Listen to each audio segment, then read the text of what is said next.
another episode of Real Estate Reserve Podcast. I'm your host, Jason Dallin from Hard Money Bankers, and sitting across from me, Ian Horowitz from Equity Warehouse. What's going on, Ian? Nothing, man. I can, I'm not going to lie. I miss being in studio. The energy translates so much better, but definitely excited for today's show. Yeah, absolutely. We won't mess around with, crazy talk back and forth. We'll bring in our guest here. His name is Jake from Groundbreaker. I'm really interested to learn a little bit about himself, how he got started. We don't typically have that many software companies that we interview. So I'm looking forward to hearing a little bit about Jake and Groundbreaker. What's up, Jake? How are you? How's it going, Jason? Good to see you, Ian. Yeah, man. How's it going? Not too bad. Not too bad. Right. Why don't we just start off just telling everybody a little bit about yourself and maybe a little bit about Groundbreaker? Yeah, sure. So when I was starting on my real estate investment career, I was working in Rio de Janeiro, Brazil, working with foreign investment companies. And I wanted to buy some hotel off market. So I tried to raise capital to buy a boutique hotel property downtown. And I totally failed on the raise. And then when I went back into the United States and started working at a REIT underwriting distressed hotels, I was the guy who had to push all the paper and manage Excel and do the whole admin back office thing. So frustrated as an analyst, that's what created my motivation to start Groundbreaker, which streamlines the whole process for raising money and managing investors for small to mid-size real estate investment teams. Dude, I love when guys just like nonchalantly come in here and they're like, "Oh yeah, I was in Rio de Janeiro and I raised money for my first deal in a hotel." No, we got to take a pause button here. So you're overseas. So you wind up overseas, and I presume that you're trying to buy a hotel in Rio de Janeiro. Is that what you were trying to do? And what was that purchase price and what was that capital raise? What did that look like?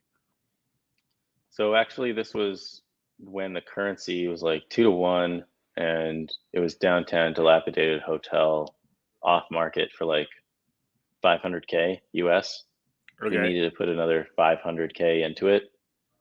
So it's not that much money, to be honest, but I just 21 years old. There's like the mystique about it. Like, you're overseas doing hotel deals. Do you still invest in distressed hotels now? No, I'm fully invested in Groundbreaker these days, but there's still a lot of passion there from my days studying hotel management. Right. What are you able to say what REIT you came back and worked for? Yeah, the name was called Watermark Capital Partners. They actually grew quite a bit now, and they're pretty much an institutional REIT. Nice. So you end up back here, and so obviously you have this pain point. What were when you were looking at building Groundbreaker? Like, what were some of the pain points for you in raising capital? Because I feel like even myself, like this is a hot topic. We just held a mastermind here in Baltimore, and I literally had Jason and Chris come in, Jason's business partner, come in and talk about raising capital the right way.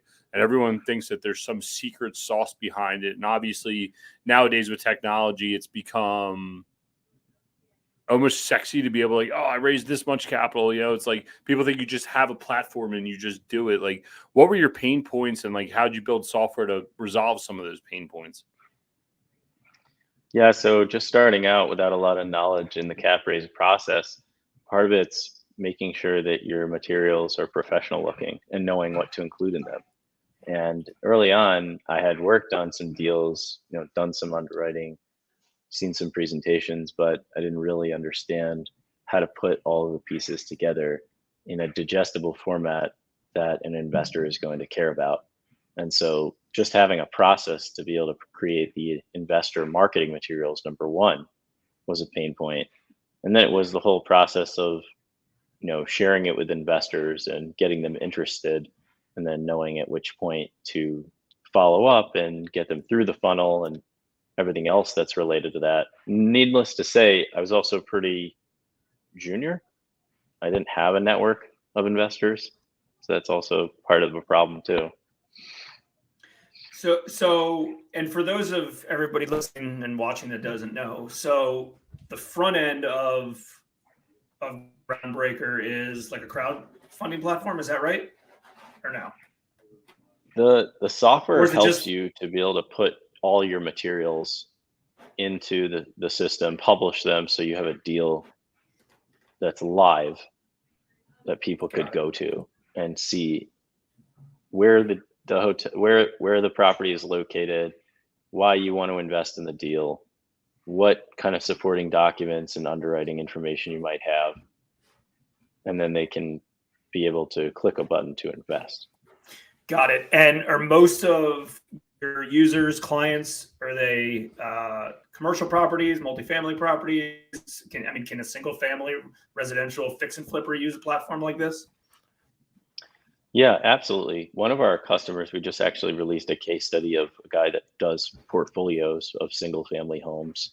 But many of our customers do multifamily investments. Got it. Got it. Yeah, I mean, it makes sense because they're looking to do something kind of on a higher scale. You know, someone who's $100,000, might not be looking for something as sophisticated. When they can just reach out to kind of a one-off investor. So let's talk through kind of some of the things that it has. So you go in there, you create an account. I'm guessing you have a very, very professional presentation on there. Like that's the front end stuff.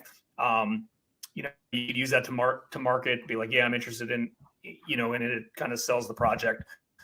And then I'm guessing on the back end, it does a lot of the management stuff as well, right? Because that's probably where the real sophistication and the real tools kind of come in place, right? When you're servicing the capital, not necessarily servicing the capital, but you're what's the word I'm thinking of? You're Servicing the investor.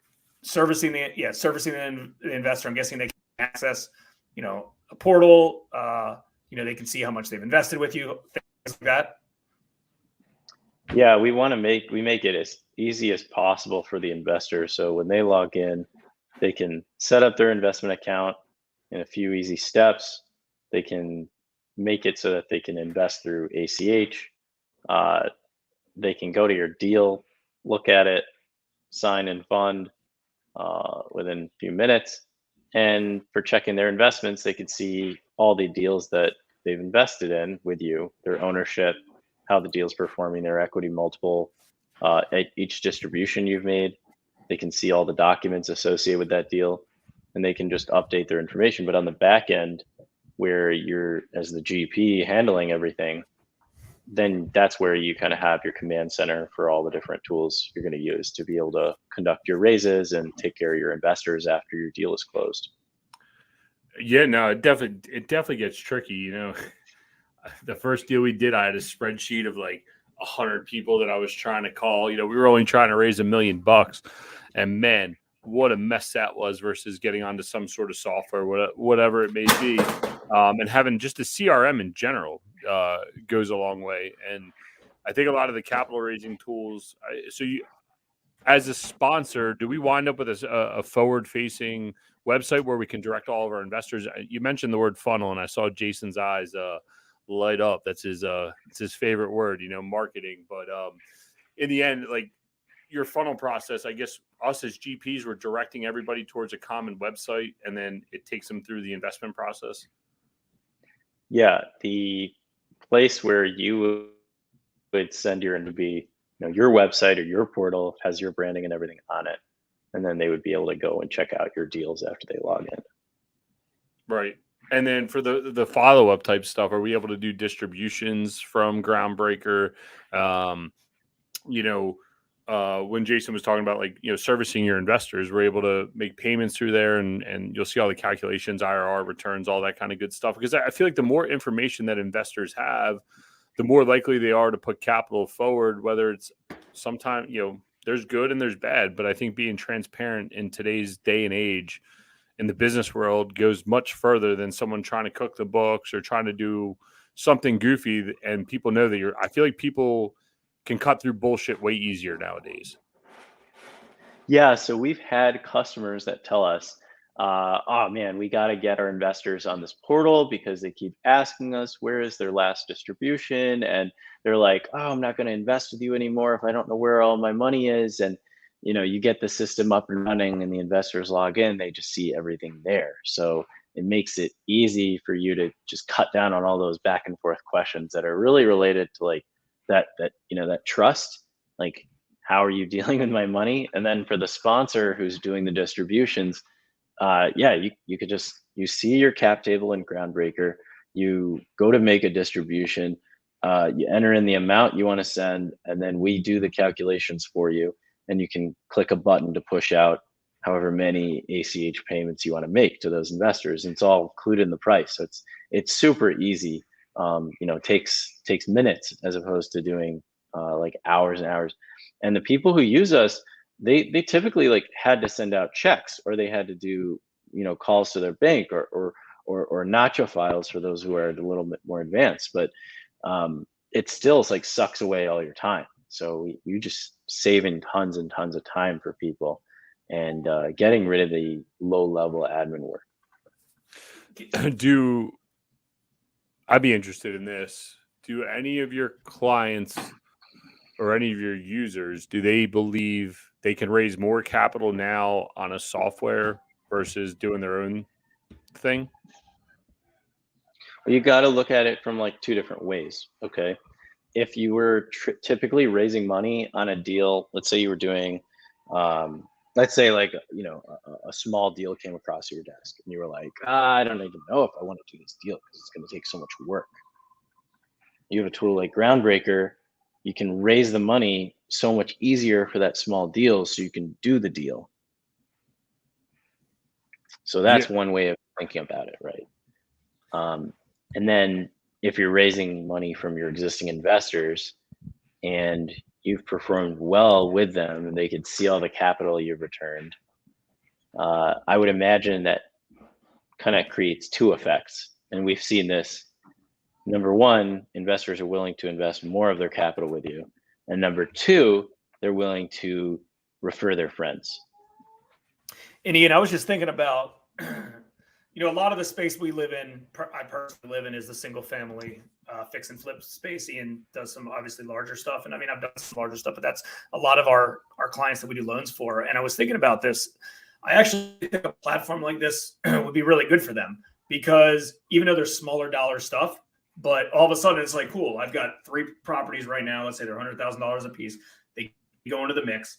And as you're marketing to your capital base, they're continuing to check out their portfolio, check out their site. They're going to see a new stuff that comes on a regular basis. Oh yeah, I'd be interested in this deal. I'd be interested in this deal. Because most real estate investors, when they're raising capital, not being like, hey, capital base, here's a deal, first come, first serve. Right? Like you're trying to, like Ian, you're trying to get whatever, 20, 30 investors on one deal. Most private capital investors are trying to get one, but they have multiple capital investors to kind of choose from. They just don't play that game. So kind of makes sense, I think, to throw some of the smaller stuff on here as well. I was thinking, so you said a little bit about your reasoning for wanting to get into the software space. How do you even create a software to begin with? Like, what was your first step? I mean, did you have a background in just kind of project manage it, or did you partner with somebody? Yeah, I got really lucky. I had some people who knew how to write code and could build the initial version of the software with us. And we used templates and slapped things together that didn't require a lot of programming to just get the first version out there. And then that first version started getting a lot of traction. And so there was definitely various iterations and transitions we had to get through, but it was like, get somebody involved, partner early, get them to believe in it, and then start to make some sales. And as soon as we started getting sales, we could hire more people onto the team to continue to fund the development. Yeah, I think the SEC, like they've obviously loosened up some of their stuff. So, capital raising is obviously way more prevalent, maybe because we're all in this space. But you scroll on Facebook or Instagram or whatever, how many times you see an ad, hey, invest in this deal, hey, invest in this deal, right? And I think some of that probably goes hand in hand with about when you started your company to, make it easier for people to raise capital, especially from people that they don't know. And I think that's where a lot of this starts to come together. You know, as you start to raise capital, you start getting outside your network of the people that are closest to you, that it's harder to just reach out and cold call versus I can't tell you how many people they prefer to sit. They'll come out and talk to us, but they prefer to go and sit and click online and hit invest rather than say, yeah, I'm in, because then they feel like people are looking at them or jealous or whatever it is. It's just, yeah, you're in the comfort of your own home and you get to decide how much you want to put in or not put in. Yeah, But then online again, investing became really big after, I mean, the Jobs Act had passed, and then yeah, you had like platforms like Fundrise and Realty Shares and Realty Mogul come out. And I think that kind of kicked the real estate industry and other industries kind of in the ass and said like, hey, you guys need to start paying attention to this this thing called technology, because it's coming, and those who adopt it and start to be, you know, online, allow their investors to invest with them through a portal, are going to be able to attract the most capital. And that's what we believe in. That's what we think is going to propel real estate companies of the future forward, is whether they're able to accept capital online. So if you don't have a portal, you're kind of falling behind at this point, or you will soon. yeah, I would say, you know, what changed my frame of reference was one of our investors. She's like, hey, I go on Lending Club every night and I just sock away $25 here and there. And I didn't really put two and two together. I'm like, we're literally making personal loans and fractional shares. And I've invested money with Jason. That's how they raised money for their hard money company. But man, just being able to invest $25, I was like, holy shit, this is so easy. And then every week I just had $25 going in. It was really cool. And it's all this, you know, similar type stuff. Yeah, easy use. I mean, peer-to-peer lending got very, very popular, and it makes sense. And everybody wants to be in real estate one way or the other. And right now, I think we're on a cutting edge, because there's a lot of individual operators or individual real estate professionals that are going to get phased out as the interest rates have gone up, the markets have tightened, and things like that, where they want, I think the professional operators and people with experience that know what they're doing and take it seriously, I think they're going to excel and gobble up all the market share, where a lot of the other ones that don't treat this seriously, don't understand that you need a professional image, are just going to phase out because, you know, they don't take it seriously. So I think it's important to have, you know, software like this, and, you know, resources, and, you know, be a professional, professional company. I'd be curious to get your guys' thoughts on where you think the market's going to go with some of the interest rate hikes and how that's going to change, because a lot of the people that we work with do multifamily deals. And I imagine that's a lot of your business as well. Single family, multifamily, we've seen the market kind of change lately. Where do you guys think things are going? You know, we just literally had 20 of my closest investor friends in Baltimore masterminding about this exact topic, because it's kind of a goofy thing that we're in. I feel like in 08, and I wasn't in real estate then, Jason was, that was more of an inherent issue. And it was like overnight that just turned off. It's like, this is more like a cut by 1,000, you know, death by 1,000 cuts. With that being said, is I believe overall, now we had a buddy of ours who studied economics at UPenn, you know, very high level type stuff. But, you know, he was saying overall the residential market, he believes, is going to be fine due to a supply and demand issue. Overall, what I think is going to happen, multifamily space, anything that's kind of based on a cap rate type base, it's really spread between your cap rate and your debt, and what you can get your equity at, and you know that's how you figure out how much cash you're going to make. So as debt increases, cap rates are going to have to follow at some point. I mean, all the REITs can't have that much money that they keep gobbling shit up at stupid cap rates for 5%, but I guess they could. But I think I don't want to say slacking. I think commercial real estate will continue to move. Just there's going to be like this kind of almost like a slack tide, you know, we don't know if the water's going in or going out. And at some point, someone's going to have to break. It's going to be a supply and demand issue. And those of us that are holding cash and don't want to buy deals based on the debt that we're getting, at some point, the sellers are going to have to come down to us, is kind of my gut feeling.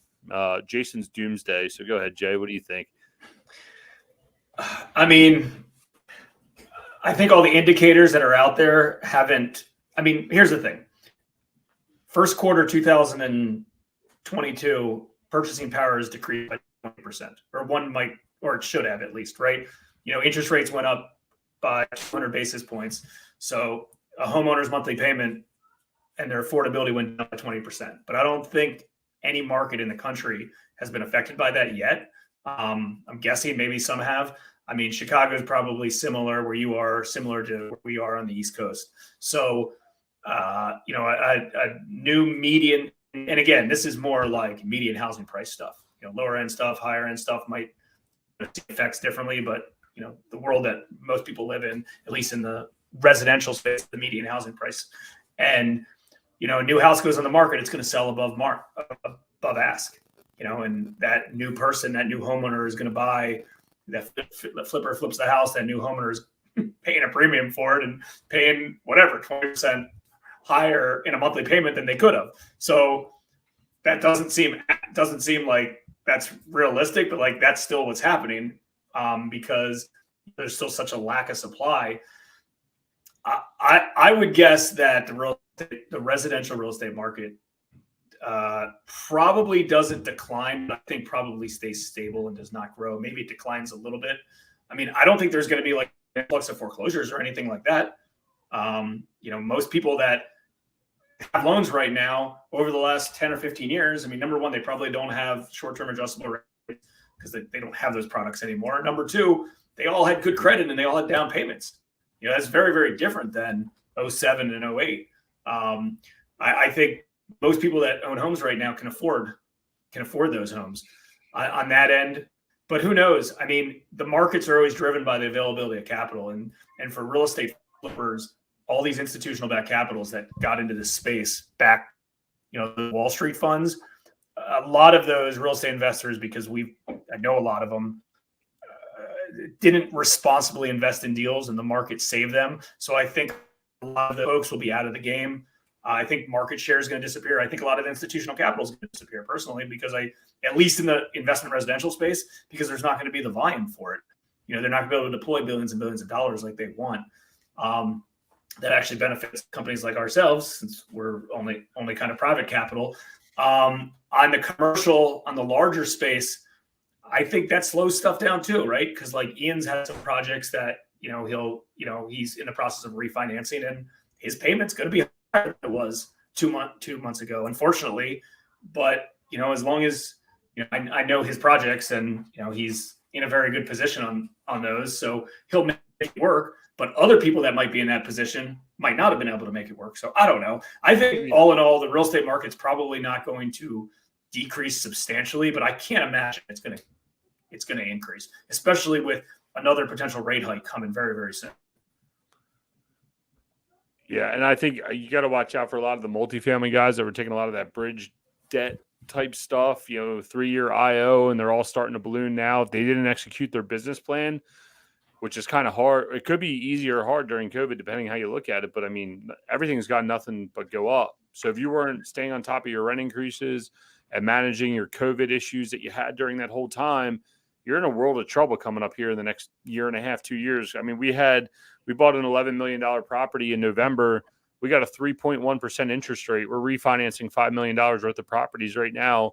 Our rate's like 4.5, like almost a 200 basis point swing in 6 months. But in the end, obviously, hopefully for everyone on this podcast right now, deals will still continue to happen. Just the frame of reference is going to change. And as capital gets less easy to find, that's good for us operators that have the ability to do deals and don't need to rely on the banks. So I also think that although it impacts a lot of folks, a lot of people have increased a lot of equity over the last few years. And because of that, that kind of saves it. Like if you were fixing and flipping a house, right, and you potentially bought it in January, and you're selling it now, although there's still no supply, so it's a little bit different. But if you get stuck kind of on the unlucky timeframes, but I think all of those, Ian, let's say you bought a multifamily property 3 years ago, and today the interest rate's 200 basis higher, and it wasn't even like a value add property. It's still appreciated. Rents went up. the value went up, so it still worked itself out. Currently, now, if interest rates go up 400 basis points, maybe not, but I think that still kind of saves a lot of people. And everyone I know, at least, when they're underwriting new stuff today, they're treating it in real time. They're not treating it like 6 months ago they might have underwrote this thing. So they're being responsible moving forward and real. But who knows? I mean, I thought the market was at a peak 6 years ago. Yeah, if you watch all our podcasts for the last 3 years, we're at the top. We're at the top. We're at the top. We're at the top. So I'll save you going back in the feed. But anybody else that wants to listen, I can already tell you Jason's thesis on it. But it's fair to say you need to be cautious as an operator. Jake, what are some of your operators seeing that are on your platform? Have you guys seen capital raises go up or down, or you guys monitor that data? Yeah, there's a lot of money that's out in deals right now, and people have continued to throw money into deals, continue to close as much as they can, and it's there's a lot of capital that they're getting back. Some deals have gone full cycle. It's like you said, it's a supply and demand thing. There's still a lot of demand for multifamily housing, so in these markets that have been growing, that continue to absorb new development and new acquisitions and renovations, there's still a lot of deals to be had. So it just kind of comes down to the sellers adjusting their prices and meeting the buyers where they are. But I don't see that necessarily things are going to slow down. I think deals are going to still happen, and we're going to still see a lot of volume, just that it may take a temporary pause to adjust for prices. And here's the other thing. I actually think your platform sees a spike. I think my business and Ian's business, actually, the way that we're set up, sees a spike because institutional capital leverage probably is going to end up going down. As they tighten up, there's more of a demand for individual private capital investors to be involved in deals. I think the people that control real capital, their own capital, have a humongous advantage in general, right? So it'd be like, back in the day, there's 70, 80, 90% leverage from banks, and you didn't have to raise a ton of money. That's going to weed out the guys that, can't execute, aren't great operators in general. But the ones that can, they're like, that's fine, bank, give me 60% leverage. I'll go raise 40% because I have the means to anyways. There's also alternative investing has been very popular. There's a lot of education related to alternative investing. So, a normal person that has $100,000 here or a few $100,000 in a self-directed IRA, they're educated on how they can use that capital and not just invest in the stock market. But more importantly, as the market shifts, they're going to be like, I already tried to invest, with myself. I try to do these deals myself, and I don't want to do it. I just want to hand it over to a professional operator. So I think the private markets are really going to explode as the markets tighten up. And I mean, I've seen it. I mean, we get deal flow because our borrowers, and this isn't just single family flippers. This is our multifamily guys. This is when we're doing loans on offices and things, small balance commercial stuff. They'll come to us and be like, hey, listen, I need to close this thing quick. I had this institutional capital source that was supposed to do it, and they need more time. They lowered my criteria. And they kind of go in that direction. And also, as institutional capital raises in price, private capital potentially, gets a little bit closer. You'll see what happens kind of in that space.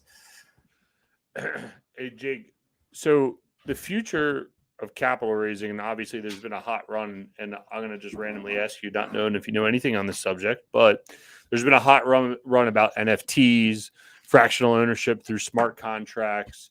Do you see your platform investigating that at all? I've spent a lot of time on fractional share through NFT type stuff. Do you guys see that being the future of capital raising, or potentially real estate in general? Yeah, absolutely. That's no question that real estate has traditionally been illiquid, and investors want to be able to have liquidity when they invest in anything. So if we can bring that liquidity to real estate through tokenization, then it's going to be the next like that next level of real estate investing. And that technology is already out there. Some platforms are doing it. Some platforms are facilitating it, making it easier for companies like mine to be able to build on top of that infrastructure. So I think that, it's just a matter of time until we start to do it. And it falls in like line of priority of all the different other things that we could be doing. But for sure, having a secondary market opens up a lot of opportunity for operators. Because then, and we want to help our operators. We want to help them be more attractive investment targets for investors. Well, I look at it as like, it's like IPOing. Like, you worked for a REIT. It's like IPOing without having to do all the IPO bullshit. And if you got a bunch of investors in and they're like, you know what, we want to sell back because we need liquidity right now, and us as the GPs had the opportunity to buy them shares back, like, why wouldn't you do it if you believe in your deal? Which is interesting, and that's why I always get intrigued by it, because like, I agree with you. I want to be able to provide our investors the best chance, not only for success with ourselves, but if they're like, listen, man, I had a major family event, and sometimes it's probably better that we are illiquid and we let them weather the storm. But then there's other times that some people just need to get out because they legit have a family emergency on their hand. It's a stress on us because, look, you're friends and family. I'm going to do whatever it takes to get you your capital back because you're going through that emergency. So I'm interested to see where that goes. I know there's a couple decent platforms. I know a lot of them seem to be overseas just because of our securities exchange. I'm sure is why a lot of it gets jammed up over here. But I'd be interested to see where that goes, especially as NFTs become more popular, and how you guys start to layer that into your software. Because I think that's the next big groundbreaking thing when it comes to raising capital in general. So thanks for that shameless plug there. Man, I'm trying, no, but seriously, it's a lot of people don't think about, especially like you talk about, there's a lot of things going on, and as a sponsor, there's a lot of things going on, and you forget the value of software.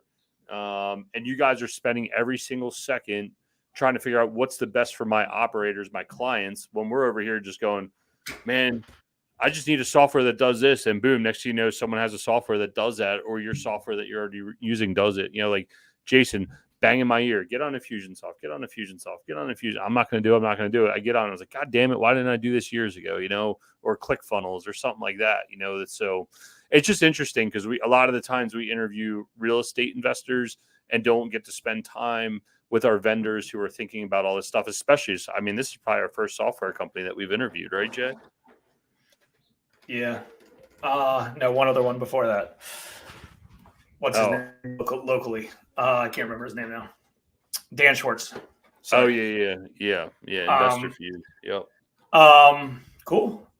Jake, anything else kind of related to Groundbreaker you want to mention before we get everything kind of wrapped up?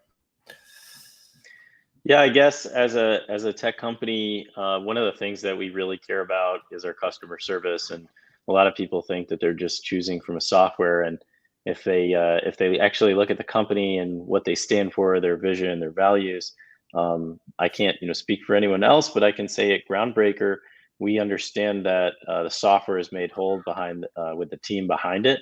So we really work with our clients so that they can activate on the software. We provide support for their LPs as much as for their GPs. And we're building a comprehensive ecosystem of services on top of our tech so that eventually you can just come with your deals and you can get a lot of your services also taken care of for you. So our vision for our company is to be like AngelList for real estate, if you're familiar with AngelList. And make it easy for operators.